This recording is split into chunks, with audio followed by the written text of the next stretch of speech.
la Biblia nos va a hablar algunos aspectos respecto a cada uno de estos adversarios. Quisiera sugerirte algunas lecturas que pueden ayudarte a comprender más sobre esto. En primer lugar, por supuesto, la Biblia. Si puedes hacerte de una concordancia, o si tu Biblia trae concordancia, como algunos le llamamos recordancia, ¿dónde está el texto que dice que te ayuda a recordar dónde está? Puedes buscar por temas y te invito a que esta semana, ¿te lo puedo dejar de tarea? ¿Lo hacemos como tarea? Esta semana investiguemos en la Biblia todo lo que la Biblia nos enseña acerca del mundo, Satanás y la carne, ¿ok? Y vamos a estudiarlo desde esa perspectiva. Son nuestros adversarios. ¿Cómo puedo enfrentarlos? Otra lectura importante que quiero sugerirte es Guerra Espiritual. Es un libro que se llama así, Guerra Espiritual, de Brian Brodersen. Probablemente no lo encuentres en librería porque es muy difícil conseguirlo, pero sin lugar a dudas puedes encontrar alguna versión gratuita en internet, en PDF. Guerra Espiritual, de Brian Brodersen. Otra lectura que no puede faltar en respecto a este tema es Cartas del Diablo a su sobrino. No te espantes, no son cartas demoníacas ni nada por el estilo. El autor es C.S. Lewis y él simplemente elabora, a través de un relato ficticio, elabora un relato que nos deja ver mucho de cómo es que el enemigo opera para sabotear nuestro caminar con el Señor e impedir que vivamos en victoria espiritual. Entonces, regresando a nuestro estudio, Esdras capítulo 4, verso 1, dice: oyendo los enemigos de Judá y de Benjamín que los venidos de la cautividad edificaban el templo de Jehová, Dios de Israel, vinieron a Zorobabel y a los jefes de las casas paternas y les dijeron, ¿qué les dijeron?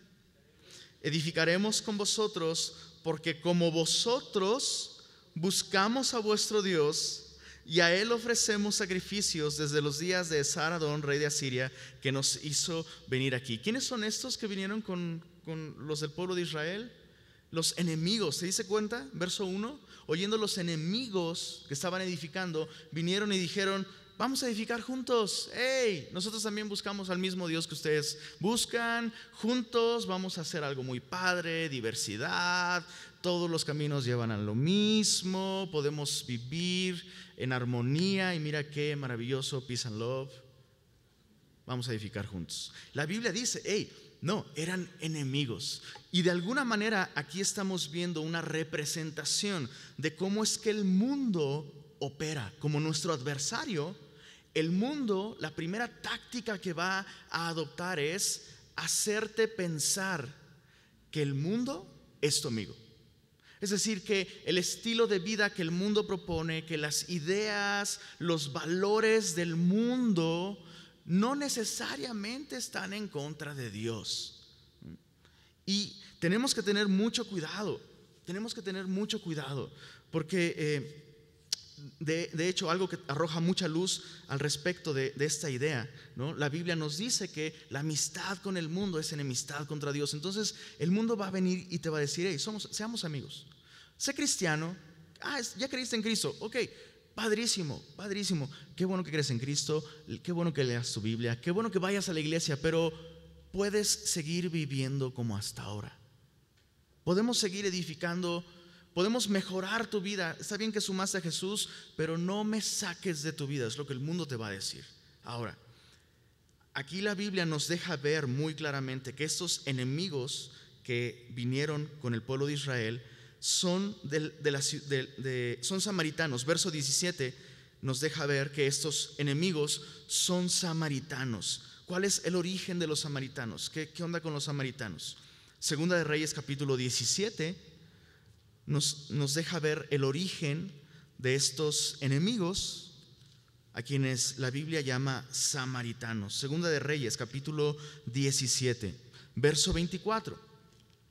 Dice: trajo el rey de Asiria. Este texto se remonta a cuando las tribus del norte fueron llevadas cautivas por el reino de Asiria. Y dice: y trajo el rey de Asiria gente de Babilonia, de Cuta, de Aba, de Amat, de Sefarbaim, y los puso en las ciudades de Samaria, en lugar de los hijos de Israel, y poseyeron a Samaria y habitaron en sus ciudades. Verso 33. Todo lo que nos saltamos nos describe cómo la gente que comenzó a vivir ahí empezó a tener problemas con depredadores de la zona, leones, osos. Dios envió a estos depredadores para afligir a estos habitantes extraños, no pertenecían a la tierra prometida. Y entonces el rey de Asiria hace llevar a un sacerdote de los que se había llevado cautivos, lo lleva a Samaria, y entonces comienza a haber una mezcolanza entre la gente pagana y el pueblo de Israel a partir de esto. Verso 33, mira el resultado. Temían a Jehová y honraban a sus dioses, según la costumbre de las naciones de donde habían sido trasladados. Hasta hoy hacen como antes, ni temen a Jehová, ni guardan sus estatutos, ni sus ordenanzas, ni hacen según la ley y los mandamientos que prescribió Jehová a los hijos de Jacob. Verso 41. Así temieron a Jehová aquellas gentes, ¿y qué dice ahí? Y al mismo tiempo sirvieron a sus ídolos, y también sus hijos y sus nietos, según como hicieron sus padres, así hicieron hasta hoy. Esa es la primera táctica del mundo. Puedes ser cristiano y seguir viviendo como has vivido hasta ahora. No pasa nada. Puedes honrar a Dios y puedes honrar el dinero, puedes servir al dinero, puedes servir al placer, puedes servir, ponle tú el nombre. Ídolos hay muchos. Cualquier cosa se puede convertir en un ídolo. Y el mundo te dice, puedes adorar a Dios y tener aparte un ídolo. ¿Qué es lo que la Biblia nos enseña al respecto? No es posible. No se puede. No podemos servir a Dios y a las riquezas. No podemos decir que Dios es nuestro Señor cuando tenemos otro Señor. Es decir, Cristo o es Señor de todo en nuestra vida o no es nuestro Señor. Y la pregunta importante que debemos hacernos hoy es: ¿existen áreas de mi vida en las que hay otros señores gobernando, dirigiendo mi manera de pensar, mis afectos, mi voluntad, mis planes? ¿Estoy haciendo como los samaritanos, adorando a Dios, pero hay áreas de mi vida en las que Dios no gobierna? Alguna otra cosa, alguna otra ideología está gobernando. Importante pregunta que debemos contestar. Y no contestes de inmediato: no, yo solo adoro a Cristo el Señor, gloria a Dios, amén, aleluya. No, examinemos nuestro corazón, porque sabes, somos una fábrica de ídolos, y el mundo echa mano de esa tendencia que tú y yo tenemos a revelarnos a Dios y honrar y confiar a cualquier otra cosa, persona, experiencia. Al hacerlo estamos cavando nuestra tumba espiritualmente. Dice, mira la respuesta del pueblo de Israel, regresando a Esdras capítulo 4. Zorobabel, Jesúa y los demás jefes de casas paternas de Israel dijeron: no nos conviene edificar con vosotros casa a nuestro Dios, sino que nosotros, ¿qué dice ahí? Solos la edificaremos a Jehová Dios de Israel, como nos mandó el rey de Ciro, rey de Persia. Fueron muy prudentes espiritualmente. Ahora, no voy a entrar en el tema del yugo desigual, pero eso es lo que estamos viendo aquí. ¿Alguna vez has oído hablar del yugo desigual? Probablemente, si tienes poco tiempo en Cristo, has escuchado hablar acerca del yugo desigual como aquello que se refiere a cuando un cristiano de pronto establece una relación sentimental con alguien del sexo opuesto que no es cristiano. Y te dicen, eso es yugo desigual. La Biblia dice que no te unas en yugo desigual. Ok, de acuerdo. Esa es una manera de vivir en yugo desigual, pero no es la única manera de vivir en yugo desigual. Cuando yo establezco lazos de compromiso con el mundo, con su manera de vivir, con sus valores, estoy viviendo en yugo desigual. ¿Por qué digo esto? Porque a menudo vemos casos de yugo desigual en un aspecto de relaciones y de enamoramiento, y somos muy rápidos para decir, ese cuate es yugo desigual, la Biblia dice que... Y muchas veces fallamos en ver que nosotros mismos estamos caminando en yugo desigual al establecer vínculos irrompibles, fuertes con el mundo. con maneras de pensar del mundo, con personas, no necesariamente en un contexto sentimental o emocional. Y tenemos que examinarnos. Oye, pero Lenin, eso no significa entonces que voy a dejar de tener amigos. No, no significa eso. Simplemente que no puedo caminar de acuerdo con la manera de caminar del mundo. Por más amistosa que una filosofía o una experiencia o una idea se me presente de parte del mundo, yo la debo rechazar. La debo rechazar. Verso 4. La primera táctica falló. Mira la segunda táctica de los enemigos de Judá. Verso 4, capítulo 4 dice: pero el pueblo de la tierra intimidó al pueblo de Judá y lo atemorizó para que no edificara. Sobornaron además contra ellos a los consejeros para frustrar sus propósitos todo el tiempo de Ciro, rey de Persia, y hasta el reinado de Darío, rey de Persia, y en el reinado de Asuero, en el principio de su reinado, escribieron acusaciones contra los habitantes de Judá y de Jerusalén. La segunda táctica, la primera es presentarse de un modo amistoso, ofrecerte una alianza. Puedes ser cristiano y puedes seguir caminando como el mundo, puedes seguirlo haciendo. Cuando esta táctica falla, la segunda táctica es una hostilidad abierta. Podríamos llamarlo persecución. Y esas son las únicas dos modalidades que el mundo tiene para tratar de impedir que nosotros sigamos edificando el reino de Dios, glorificando al Señor, edificando esta casa de adoración. Cuando falla la primera, no lo dudes ni un momento, va a venir la segunda. Va a venir algún tipo de persecución a tu vida, en mayor o en menor grado. Ahora, la Biblia nos dice que debemos de recordar que los mismos padecimientos que enfrentamos nosotros, los enfrentan todos nuestros hermanos en el mundo. Es decir, cuando te suceda, no te tires al piso pensando: oh, pobre de mí, ¿cómo me va? No eres el único, es lo que la Biblia dice. Estás en buena compañía. Una de las cosas más importantes que debemos recordar es que la Biblia nos asegura que todos aquellos que quieran vivir piadosamente en Cristo Jesús, así lo dice la Biblia, todos aquellos que quieran vivir piadosamente en Cristo Jesús padecerán persecución, garantizado. Ahora la pregunta es: ¿ha habido persecución en mi vida en algún nivel?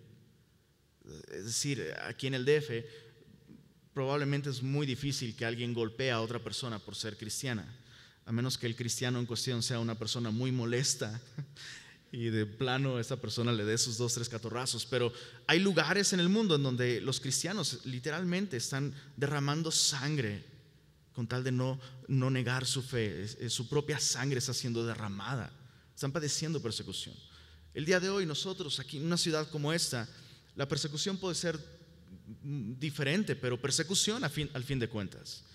Hablan de ti, se burlan de ti, te ponen apodos, no lo sé, puede ser muy variada. La pregunta es: ¿hay este tipo de persecución en mi vida? No tiene que ser todo el tiempo, pero por lo menos alguna vez yo debo poder recordar un momento en el que alguien ha expresado ese tipo de hostilidad en contra de mí. Porque si para el mundo mi estilo de vida tiene sentido, algo está mal. ¿Entiendes lo que estoy diciendo? O sea, imagínate que estás en una guerra y de pronto pasas frente a un enemigo y te saluda como si fueras un gran amigo. Significa que estás en el lado contrario. Entonces la pregunta importante es: ¿alguna vez he experimentado ese tipo de persecución? Si es así, gloria a Dios. Y si en este momento estás padeciendo algún tipo de persecución, Jesús dice algo maravilloso: cuando los hombres desechen tu nombre como malo por causa mía, dijo Jesús, gózate, porque tu recompensa es grande en los cielos. Entonces, esta segunda táctica no debiera llevarnos a dejar de caminar con el Señor. No te desanimes si te están persiguiendo de esta manera. Tristemente, en nuestro relato, el resultado de esta segunda táctica lo vemos en el verso 24 de Esdras 4. Dice: entonces cesó la obra de la casa de Dios que estaba en Jerusalén y quedó suspendida hasta el año segundo del reinado de Darío. tristemente esta segunda táctica tuvo éxito y el pueblo de Dios dejó de caminar con el Señor, dejó de edificar la casa de Dios. Ahora, ¿te diste cuenta que nos saltamos los versos 7 al 23? ¿Sí te diste cuenta? ¿Por qué? Porque el verso 7 al 23 es un paréntesis que narra sucesos posteriores al momento que narra el capítulo 4. De hecho, sígueme por favor, espero que no te pierdas en esta parte ni confundirte. Pero de hecho en el verso 5 la Biblia nos dice: sobornaron además contra ellos a los consejeros para frustrar sus propósitos. Dice allí todo el tiempo de Ciro, rey de Persia. Nos menciona un rey, el rey que hizo el edicto para que el pueblo de Israel regresara a Judá y a Jerusalén. Dice todo el tiempo de Ciro y hasta el reinado de Darío, rey de Persia, segundo rey. Y en el reinado de Asuero nos menciona un tercer rey. Verso 7 al 23, que es lo que nos saltamos, nos narra un suceso muy adelante en el futuro, refiriéndose al rey Artajerjes. Ahora, traía una línea del tiempo y todo, pero no nos vamos a clavar en eso mejor.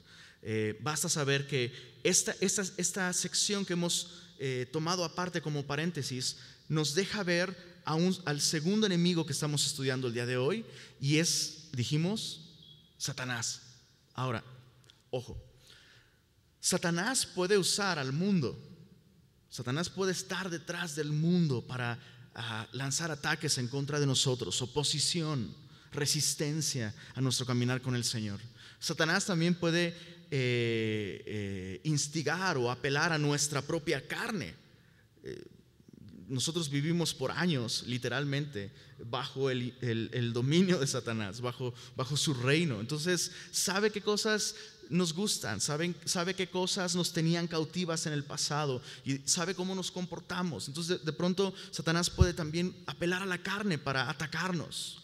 Pero el arma favorita de Satanás la vemos en los versos 7 al 23 del capítulo 4. Solo quiero puntualizar algunas cosas. Dice en el verso 7: también en días de Artajerjes escribieron Bislam, Mitrídates, Taber y los demás compañeros suyos a Artajerjes, rey de Persia, y la escritura y el lenguaje de la carta eran en arameo. Y esa es la carta que escriben, le escriben a Artajerjes, y entre las cosas que escriben, dice el verso 12: sea notorio al rey que los judíos que subieron de ti a nosotros vinieron a Jerusalén y edifican la ciudad. ¿La ciudad qué? Rebelde y mala.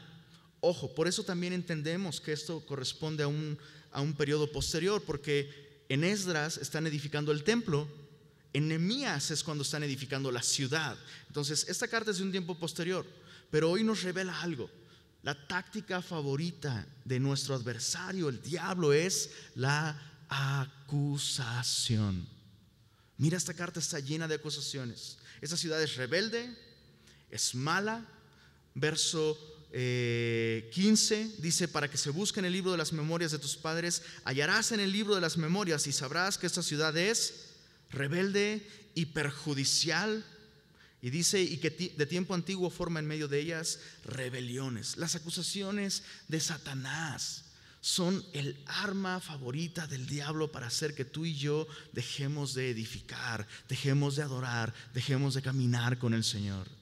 Ahora, lo interesante es que Satanás es el padre de mentira. Sin embargo, cuando Satanás hace este tipo de acusaciones, debemos de entender algo: son verdad. Es decir, Satanás va a venir y te va a decir: edificando para el reino de Dios, ¿no? Estás adorando en la reunión, cantas, hasta quieres servir, y que navegantes o naufragantes, ¿cómo? ¿Te vas a discipular? ¿Tú? ¿En serio? Podría creerlo de fulanito de tal o de Lenin, pero tú, vamos, tú sabes lo que eres, tú sabes lo que haces, tú sabes los pecados en los que estuviste involucrado. Tú sabes las cosas que hay en tu pasado. Eras rebelde para con Dios, eras malo, eras perjudicial, incluso para tu familia. Por eso tus hijos no te hablan, por eso tu esposa te dejó. ¿Tú edificarle a Dios? ¿Qué tenemos que decir a eso? Es verdad, pero no es toda la verdad. Y eso es importante entenderlo, chicos. Apocalipsis capítulo 12. Vamos rápidamente para allá, por favor. Yo sé que este texto lo conoces muy bien.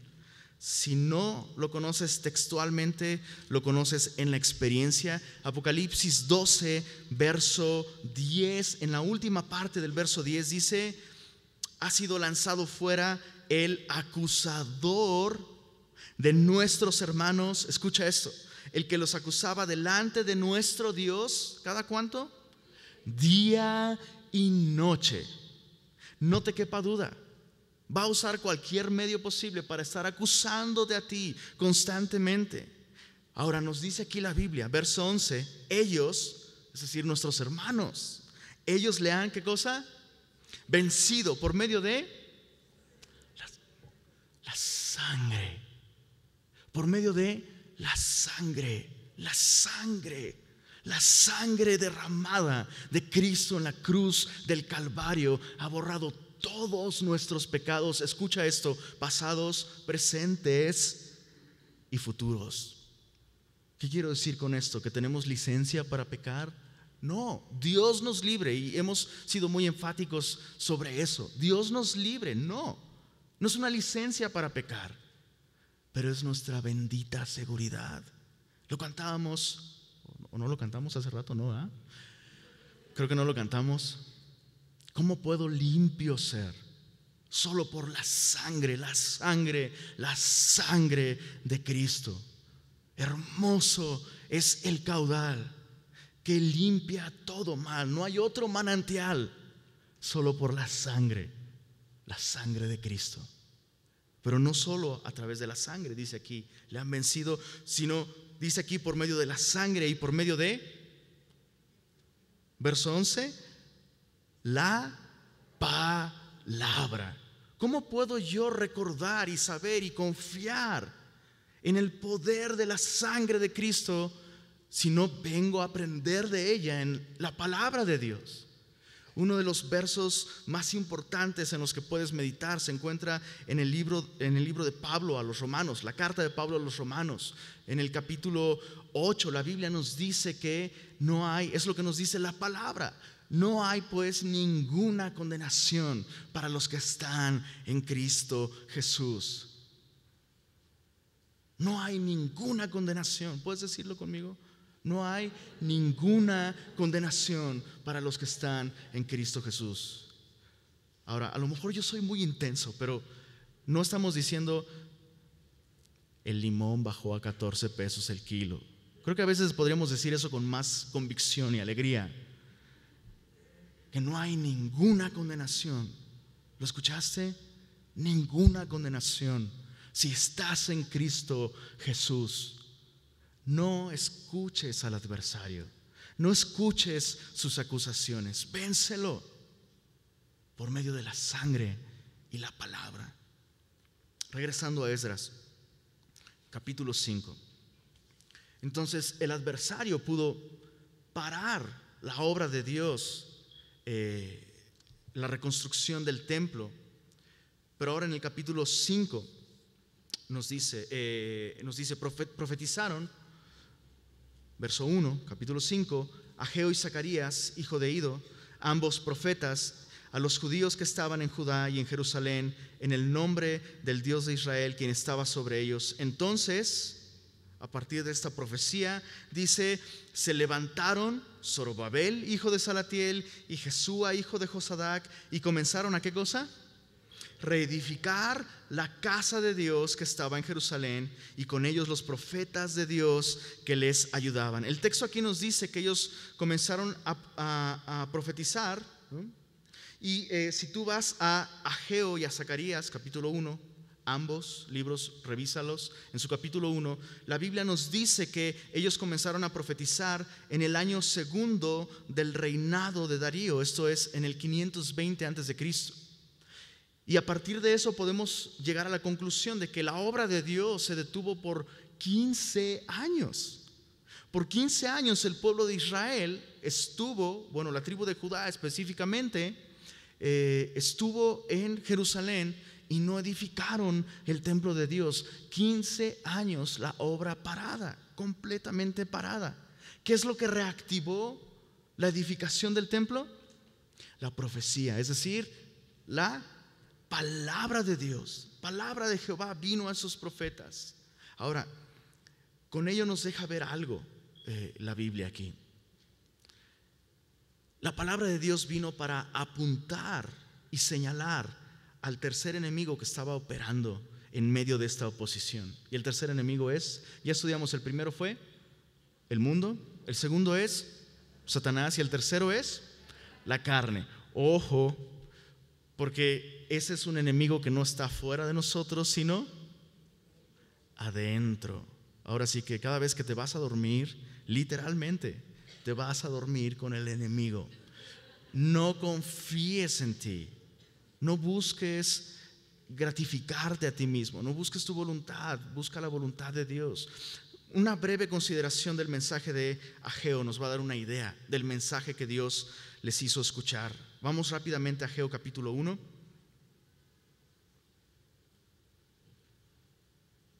Ageo capítulo 1. ¿Dónde está Ageo? Pues en el cielo, seguramente, después de Sofonías. ¿Y dónde está Sofonías? Después de Miqueas. ¿Dónde está Miqueas? Después de Amós y después de Oseas. Ok, Ageo capítulo 1, si no lo lees en la pantalla, dice en el verso 2, escucha la profecía de Ageo. Así ha hablado ¿quién? Jehová. Entonces esta es la palabra de Dios, diciendo, este pueblo dice, mira, esta era la actitud del pueblo de Israel por 15 años. Este pueblo dice, no ha llegado aún el tiempo de que la casa de Jehová sea reedificada. No es en el tiempo de Dios, pero no es tiempo todavía, no es tiempo. Entonces vino palabra de Jehová por medio del profeta Ageo diciendo, entonces no es tiempo de la casa de Jehová, pero es tiempo de vosotros. Es tiempo para vosotros de habitar en vuestras casas artesonadas, es decir, adornadas con arte, mientras esta casa, mi casa, está desierta. Pues así ha dicho Jehová de los ejércitos, meditad bien sobre vuestros caminos. Sembráis mucho, recogéis poco, coméis y no os saciáis, bebéis y no quedáis satisfechos, os vestís, no os calentáis, y el que trabaja a jornal recibe su jornal en saco roto. Así ha dicho Jehová de los ejércitos, meditad sobre vuestros caminos. Dios los reprende por apatía, por comodidad y por afán. Ahora, ¿te das cuenta? Eso está bien rudo. Dios les está diciendo, por 15 años han estado adornando sus casas, porque dicen, no es tiempo. No es tiempo de Dios, pero sí es tiempo de edificar tu casa. Es tiempo de buscar tu comodidad. Es tiempo de buscar tus planes, tus propósitos, seguir tu propio corazón y no seguir el propósito por el cual te traje a esta tierra. Y es bien rudo. Ahora me encanta que Ageo solo tiene 2 capítulos y los 2 capítulos están llenos. Hace cuenta que es izquierda, derecha, knockout, adiós. Ahora lo interesante es que el resultado de esta predicación, y solo un paréntesis antes de esto, nosotros usamos este tipo de lenguaje también. A lo mejor tu esposa te dice, mi amor, discipúlate, no es tiempo, no estoy esperando el tiempo de Dios. Bro, es tiempo de Dios. Ahora sí que esas cosas no se oran, brother. Métete al discipulado. ¿Será la voluntad de Dios que sí? ¿Será la voluntad de Dios que tengamos devocional diario, mi familia? Y sí, es la voluntad de Dios. Es tiempo. Si no es ahora, ¿cuándo será? Efesios 5 nos dice que no seamos necios, sino entendidos de cuál sea la voluntad de Dios, aprovechando bien el tiempo. Nuestra condición espiritual, solo como una aplicación muy práctica.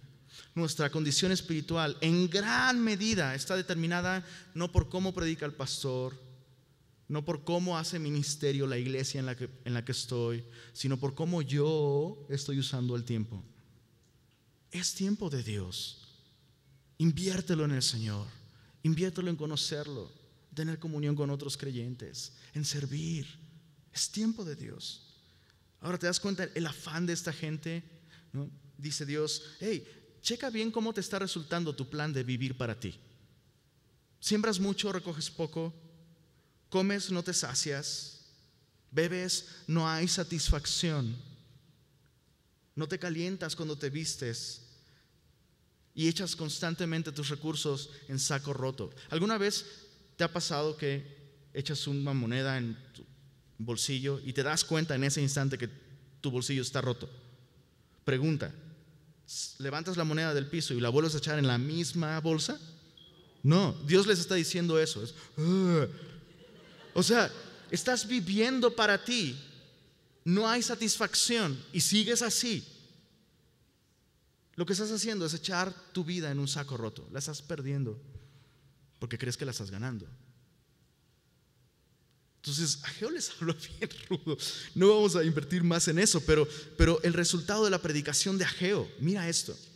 Verso 12, Ageo 1.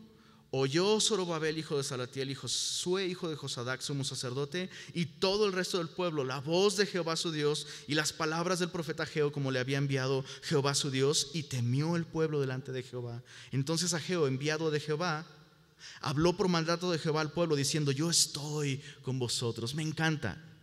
Y despertó, verso 14. Si hay alguien dormido al lado tuyo, dile, bro, ¿ya viste? Despierta, bro. Y despertó Jehová el espíritu de Zorobabel, hijo de Salatiel, gobernador de Judá, y el espíritu de Josué. ¿Cuál fue el resultado de esta exhortación impresionantemente ruda? Despertaron y se comenzaron a edificar todos otra vez. Y hay algo importante aquí. Hay una gran diferencia entre la acusación del diablo y la exhortación de Dios a través de su palabra. La acusación del diablo te aparta de Dios. El resultado es que te hace sentir que no eres digno, lo cual es cierto, no eres digno de caminar con el Señor. Pero el resultado es que las acusaciones de Satanás te alejan de Dios, te alejan de su palabra, te alejan de la comunión con el Señor. Mientras que la exhortación de Dios o la convicción de Dios, cuando estás en pecado, el resultado es que despiertas, te das cuenta de cómo son las cosas y eso te acerca al Señor.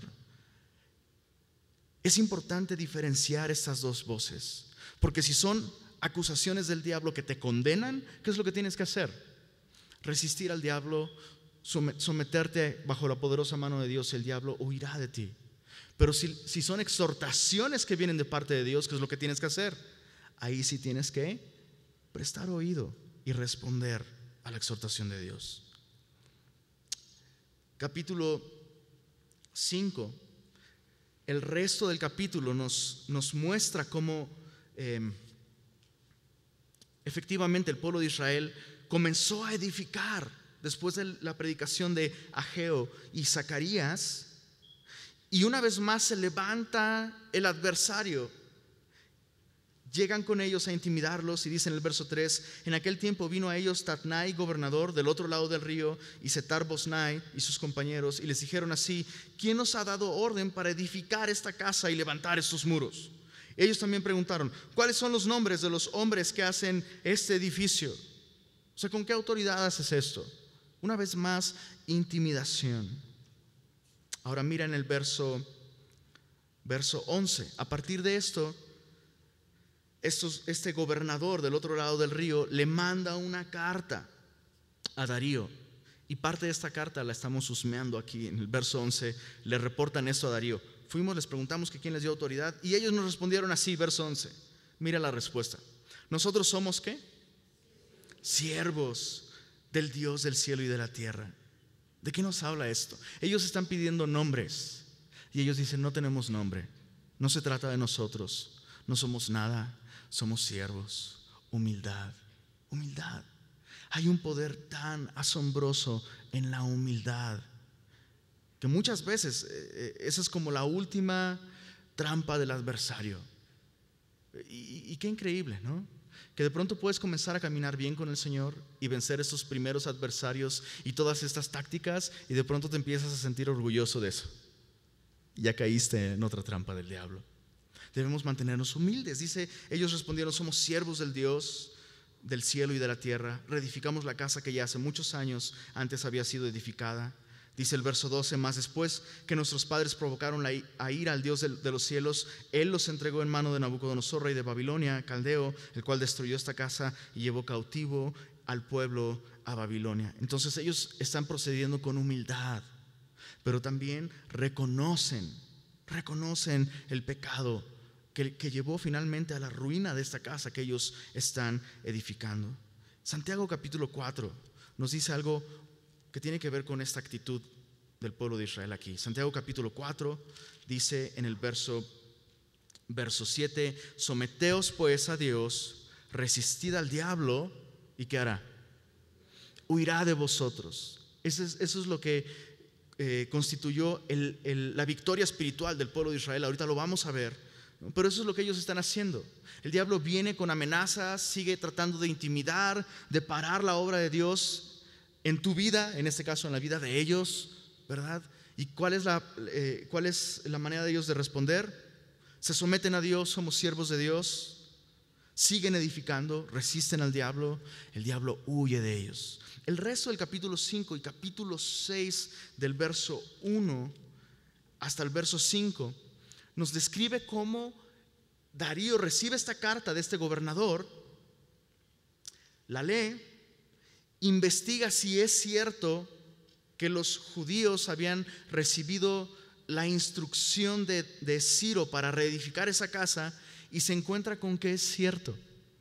Y mira, me encanta porque literalmente le sale el tiro por la culata a los adversarios de Israel aquí. Dice el verso 6: ahora pues, ¿no? Darío escribe de vuelta a estos gobernadores, a este gobernador: ahora pues, Tatnai, gobernador del otro lado del río, Setar-Bosnai, y vuestros compañeros los gobernadores que estáis al otro lado del río, ¿qué dice ahí?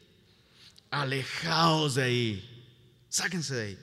Dejen que se haga la obra de esa casa de Dios, que el gobernador de los judíos y sus ancianos reedifiquen esa casa de Dios en su lugar, y por mí es dada orden de lo que habéis de hacer con esos ancianos de los judíos para reedificar esa casa de Dios, que de la hacienda del rey que tiene del tributo del otro lado del río sean dados puntualmente a esos varones los gastos para que no cese la obra. O sea, no los molesten, déjenlos trabajar. Y además, todos esos impuestos que recaudan ahí donde ustedes gobiernan, dénselos a ellos para que edifiquen y no les falte. ¿Te imaginas esos cuates? Lo que daría por haber visto sus caras. Pero bueno, dice el verso 9: y lo que fuere necesario, becerros, carneros, corderos para el holocausto al Dios del cielo, trigo, sal, vino y aceite, conforme a lo que dijeron los sacerdotes que están en Jerusalén, les sea dado por día, sin obstáculo alguno. Tenía un motivo personal el rey, dice, para que ofrezcan sacrificios agradables al Dios del cielo y oren por la vida del rey y por sus hijos. También verso 11 dice: por mí es dada orden que cualquiera que altere ese decreto, se le arranque un madero de su casa y alzado sea colgado en él, y su casa sea hecha muladar por esto, un baño público. Verso 12: y el Dios que hizo habitar ahí su nombre destruya a todo rey y pueblo que pusiere su mano para cambiar o destruir esa casa de Dios, la cual está en Jerusalén. Yo, Darío, he dado el decreto, sea cumplido prontamente. Entonces Tatnai, gobernador del otro lado del río, y Setar-Bosnai y sus compañeros hicieron puntualmente según el rey Darío había ordenado. Adiós, oposición. ¿Cómo se logra esta victoria espiritual? Otra vez, sométete a Dios, resiste al diablo, huirá de ti. En humildad, rinde tu vida constantemente al Señor y no prestes oído a las acusaciones del diablo, a las ofertas del diablo, a las intimidaciones del diablo, de la carne, del mundo. Y de pronto, así como ellos, cuando te enfocas en el Señor, cuando tu confianza está depositada en Él, de pronto es tal como con ellos. El banco de recursos espirituales se abre para ti y para mí. Riquezas inagotables en Cristo nos llevan a vivir literalmente en victoria tras victoria tras victoria. Y vamos de gloria en gloria, para gloria de Dios. Mira el resultado de esta victoria espiritual. Verso 14: los ancianos de los judíos se edificaban y prosperaban conforme a la profecía del profeta Ageo y de Zacarías. Edificaron pues, dice el verso 14, y terminaron por orden del Dios de Israel y por mandato de Ciro, de Darío y de Artajerjes, rey de Persia. Esta casa fue terminada el tercer día del mes de Adar, que era el sexto año del reinado del rey Darío. Esto es en el año 515. Entonces los hijos de Israel, los sacerdotes, los levitas y los demás que habían venido de la cautividad, hicieron la dedicación de esta casa de Dios con gozo. Dice el verso 19: también los hijos de la cautividad celebraron la Pascua a los 14 días del mes primero, porque los sacerdotes y los levitas se habían purificado a una. Todos estaban limpios y sacrificaron la Pascua por todos los hijos de la cautividad y por sus hermanos los sacerdotes. Verso 22: y celebraron con regocijo la fiesta solemne de los panes sin levadura 7 días, por cuanto Jehová los había alegrado. Ojo, uno dice: ¿para qué voy a seguir al Señor si me va a ir como estás diciendo, Lenin? O sea, ya tengo suficientes enemigos sin seguir a Cristo. ¿Para qué quiero enemigos como estos siguiendo a Cristo? Porque el gozo está del otro lado, el gozo de caminar con el Señor. Jesús le dijo a sus discípulos: en el mundo tendrán aflicción, pero confiad, dice, yo he vencido al mundo. Podemos vivir en gozo aún en medio de estos ataques espirituales del mundo, la carne o el diablo, si ponemos nuestros ojos en el Señor, echamos manos de los recursos espirituales que Él compró para nosotros en la cruz del Calvario, y podemos vivir en un gozo sublime. ¿De dónde viene este gozo? De nuestra comunión con el Señor. La serie en la que estamos estudiando se titula Avivamiento. ¿Sabes? No hay una descripción más sencilla y, creo yo, precisa del avivamiento que esta. Avivamiento es lo que sucede cuando el hombre encuentra su máximo gozo en Dios. Cuando nuestro gozo viene de Dios. ¡Wow! Avivamiento. Avivamiento. No busques el gozo en ninguna otra cosa. Es decir, está bien amar a tu familia, está bien disfrutar de las cosas de la vida que Dios nos permite disfrutar, pero nuestro gozo no viene de ellas. Nuestro gozo no viene de nuestra familia, de nuestra salud, de nuestros recursos económicos. Nuestro gozo viene de Dios. Recalibremos nuestro corazón y preguntémonos: ¿de dónde está viniendo el gozo en mi vida? ¿Será que he aceptado las ofertas del mundo? ¿Será que he escuchado la condenación del diablo? ¿Me la he creído y por eso he perdido el gozo de la salvación? ¿Será que no estoy crucificando mi carne y por esa razón estoy como lo describe Ageo, no buscando al Señor? Porque mi gozo no está en buscar al Señor o en servir al Señor, sino en mi casa artesonada. ¿En qué condición nos encontramos? Dios quiere llevarnos a esta. Un gozo sublime, inefable, inagotable, porque su fuente es inagotable, es Dios.